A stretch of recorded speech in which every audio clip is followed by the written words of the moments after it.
Hi there, I'm Kimberly, and I just turned 29.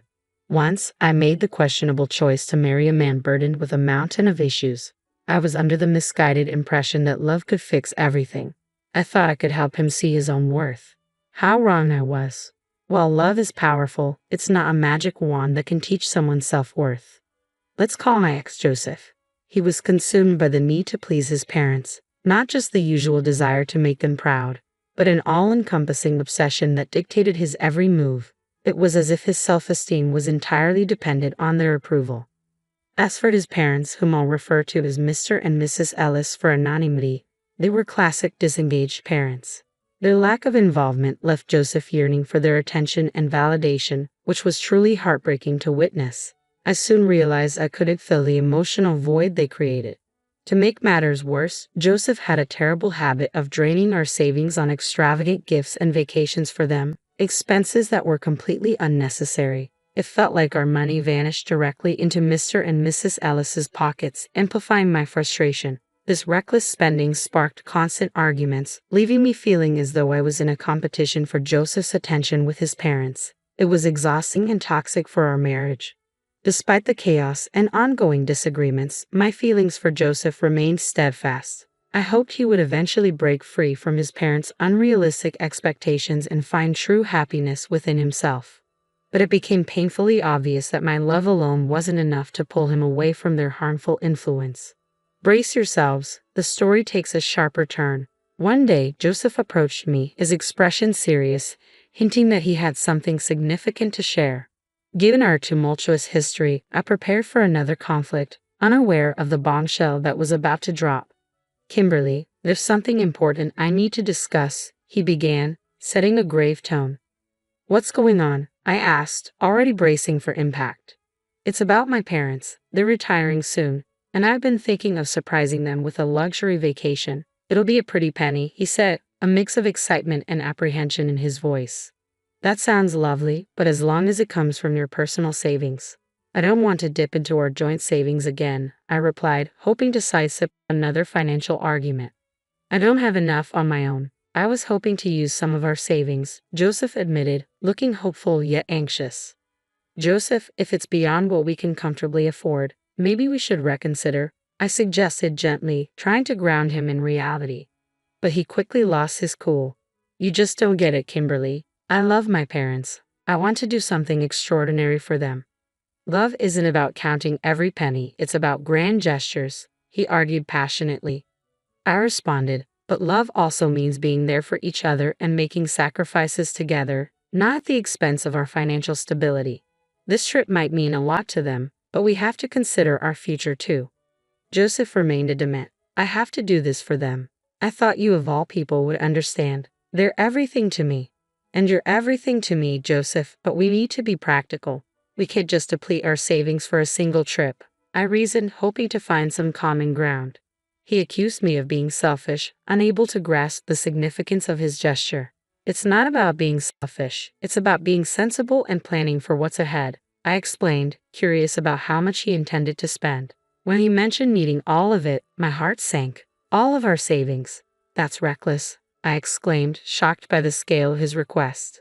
"You're being heartless," he shot back, convinced I didn't understand his desire to make his parents happy. "No, Joseph, I'm being realistic.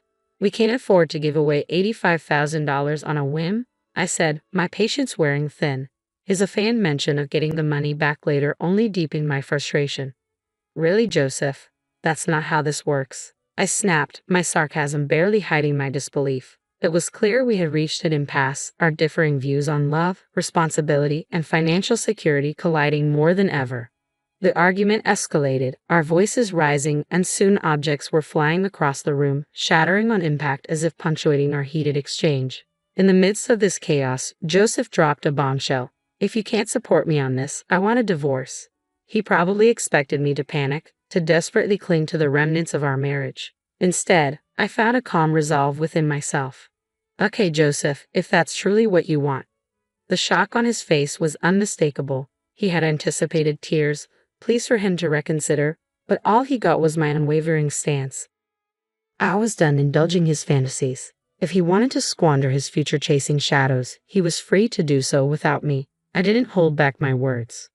I laid everything on the table, making it clear that Joseph's endless quest for his parents' approval was as futile as trying to shield oneself from a storm with just an umbrella, an exercise in futility. He tried to counter my points, but a simple raise of my hand silenced him. I expressed my exhaustion from fighting for a love ensnared by unrealistic expectations and an unquenchable thirst for validation. Go ahead and spend your fortune chasing after those who hardly acknowledge you, I said, firm in my resolve to break the cycle of disappointment and empty promises. In that moment, the harsh truth hit him. The grim reality of our situation finally dawned on him. Our marriage had devolved into a battleground, and it was time to raise the white flag and seek peace on separate paths. A month has passed since the divorce was finalized, and I can honestly say the feeling of liberation is exhilarating. Gone are the days of grappling with endless disputes over finances or yearning for validation that was never ours to claim. Now, I breathe freely, unburdened by the weight of his doubts that once cast shadows over my days. The sun seems to shine a little brighter with each new morning. True, Joseph has made attempts to re-enter my life, cloaked in concern and questions about my well-being. But I see through his facade. There's no way I would fall for his ploys again. As the saying goes, fool me once, shame on you. Fool me twice, shame on me. I resolutely turned away from his efforts to reignite any spark that once existed between us. I realized I had invested too much in trying to fix someone who wasn't interested in changing. It was time to focus on my own growth and happiness. Rebuilding my life wasn't easy. Splitting our shared assets and adjusting to a new financial reality demanded patience and resilience. I had grown accustomed to a certain way of living, but adapting wasn't unfamiliar to me. I embraced the hard work required to reconstruct my life anew, discovering strength and independence I didn't know I had. I hadn't realized what was within me until I rekindled old friendships, dove back into hobbies I had set aside, and discovered new interests. The world suddenly felt vast and full of possibilities, and I was eager to make the most of this fresh start.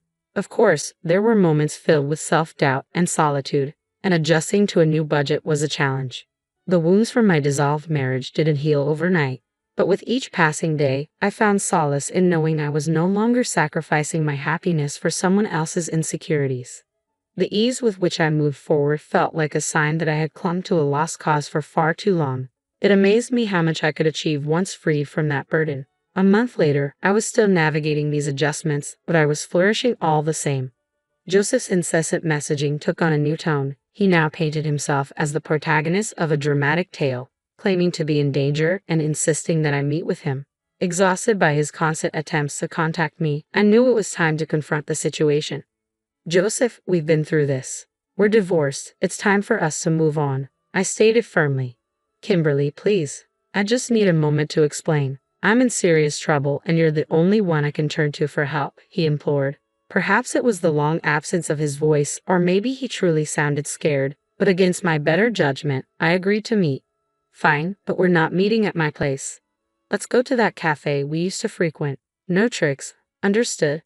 Thank you, Kimberly. I promise I just need someone to listen. You're the only one who understands me, he replied, relief evident in his tone. I know what you're thinking. Why would I agree to meet Joseph after everything? Believe me, I question my own decision. Yet there's a part of us that sometimes succumbs to a mix of curiosity and lingering concern, no matter how strong we are. I couldn't ignore his plea. Divorce or not, a part of me still cared. So there we sat, opposite each other in a charming bistro, enveloped by the comforting aroma of coffee. However, not even the pleasant scent could soften the thick air of tension between us. Observing Joseph, anxiety etched across his face as he tried to tug at my heartstrings with those sorrowful eyes, was almost amusing this time. However, I wasn't swayed. Leaning back, I maintained a composed demeanor, ready to hear him out while firmly keeping control. I intended to steer this conversation on my terms. Okay, Joseph, you have my attention for now. What's the supposed danger you're in? And just to be clear, playing the hero isn't on my agenda anymore. I'm done cleaning up your messes, I said, keeping my tone firm yet open. Joseph exhaled deeply, his face a mix of regret and desperation that was almost pitiful to witness. Still, I steeled myself against any emotional manipulation. I know I've made mistakes, Kimberly, but this situation is different. I've gotten involved with some seriously bad people. I owe them a lot of money, and they're not known for their patience, he confessed. I couldn't help but raise an eyebrow, skeptical of his dramatic tale. Really, Joseph? Dangerous people? Are we revisiting the story of your imaginary friends who always seem to attract trouble? My disbelief was hard to hide. His expression shifted to one of hurt and frustration, clearly hoping for a more sympathetic ear. No, Kimberly, this isn't made up. I'm in deep trouble, and coming to you was my last resort, he insisted, desperation lacing his voice. So let me guess, you spiraled after our divorce, and now you're in debt. Was it that trip you mentioned? I couldn't keep my voice down, drawing curious glances from other cafe patrons. I shot them an apologetic look, trying to regain my composure. I got caught up in something foolish, I admit, but now I'm in a mess that's bigger than I can handle alone, Joseph said, his gaze pleading. My frustration was close to boiling over. How could he waltz back into my life with yet another crisis? Yet beneath, I couldn't completely ignore the last shred of empathy I felt for him. How much do you owe? I asked, bracing myself. $45,000, he responded sheepishly. $45,000? Joseph, are you out of your mind? The cafe patrons turned their heads, their stares sharp as knives. This time, I didn't bother to apologize for my outburst. If they were in my shoes, hearing what I was hearing, they would likely react the same way. Kimberly, please, I'm begging you. I've got nowhere else to turn. I know I've made a mess of things, but you're the one person who really believed in me, Joseph pleaded, his eyes shining with a sincerity that reminded me of the man I once cared for. I once loved him, but those days were long gone. My priority now was self-preservation, even if it meant walking away from him. Don't pull at my heartstrings, Joseph. It's way too late for that, I said, struggling to comprehend the magnitude of his situation. At most, I need $112,000, but I owe $45,000, he replied, his voice a mix of disbelief and indignation.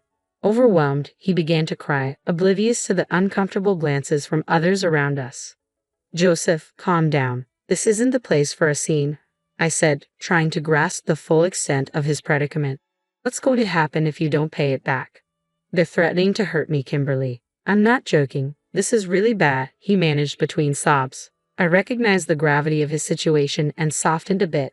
Okay, Joseph, start from the beginning. Tell me everything. He recounted his story, explaining how he had tried to finance an extravagant trip for his parents but had relied on a friend who ultimately let him down, leaving him trapped in significant debt. As he spoke, I felt a whirlwind of emotions, frustration at his recklessness and begrudging amusement at the irony of his predicament. So, you borrowed money from dangerous people to impress your parents who haven't even acknowledged your efforts? I asked incredulously. Joseph's face fell, tears streaking down his cheeks as he faced the bitter truth. It's true. Since that trip, it's like I don't exist to them, he admitted, remorse palpable in his voice. Despite everything, I couldn't help but feel a twinge of sympathy for him. This was a harsh dose of reality for Joseph, forcing him to confront the consequences of his decisions. Yes, I know the last thing you want to hear is I told you so, but you did bring this upon yourself. I warned you this wasn't a smart move. Worse yet, you chose to divorce me over it. And now look where you are. Sought their approval, invested everything into their wishes, only to be met with silence. It's a tough lesson, but it's one you needed to learn. My words were heavy with concern and resignation. This situation was a difficult reality for both of us. Joseph had pinned his self-worth on people who couldn't appreciate his sacrifices, and I had to accept that I couldn't shield him from his own choices any longer. As we sat in silence, the weight of our past, filled with broken promises and dreams, pressed down on us. At that moment, I realized it was time to let go completely. No more second chances. Joseph needed to confront the repercussions of his actions on his own, and I had to pursue my happiness elsewhere. I do hope you find a way out of this, Joseph, I said, my voice tinged with a finality that surprised even me. You're not going to help? Joseph looked at me in disbelief. What the heck? No, Joseph, I can't help you. Why not? He pressed. Because I don't have the resources to bail you out. And even if I did, taking a loan and spend a lifetime repaying is out of the question. I can't afford to be as careless as you've been, I explained, my resolve firm. Come on, Kimberly, please. I'm begging you, he persisted, his desperation clear. Expecting me to solve this for you, especially with how you're acting, is unrealistic, I said, my patience wearing thin. Yeah, I did expect that. You're my ex-wife, not my enemy. he replied, still clinging to a sliver of hope. But it was clear our paths had diverged too far. My journey was about finding peace and joy independent of the chaos that surrounded him. And that's exactly the problem, Joseph. You assume I'll always be around to pick up the pieces because that's what I've always done. I was your wife. It was natural for me to help you out of your troubles. But I can and shouldn't keep doing that. It's not my job or my responsibility. After everything, I don't owe you anything, especially considering how our hard-earned money was wasted on your toxic parents. It's because I love them, Joseph said. But I love myself too, I replied. Loving myself means doing what's best for me, which includes protecting my well-being. Joseph lowered his gaze, a sign of concession. He understood the assistance he sought wouldn't come from me. Since you seem to be out of options, I'll offer you one piece of advice. Move somewhere far away where they can't reach you. If that's not something you can manage, then I'm not sure what more you expect from me. He sat there silent, his demeanor shifting to irritation, seemingly upset by my firm stance on not rescuing him this time. It's time for us to go our separate ways, Joseph. I can't allow myself to be pulled back into the turmoil of your life. We both deserve to find our peace, I said, hoping you'd understand. If you wished me well, you'd help, he retorted. Goodbye, Joseph. I'm changing my number, I declared, standing up to leave. As I walked away, Joseph remained seated, his expression a complex mix of feelings. It was a difficult yet essential step for the sake of my happiness and self-respect.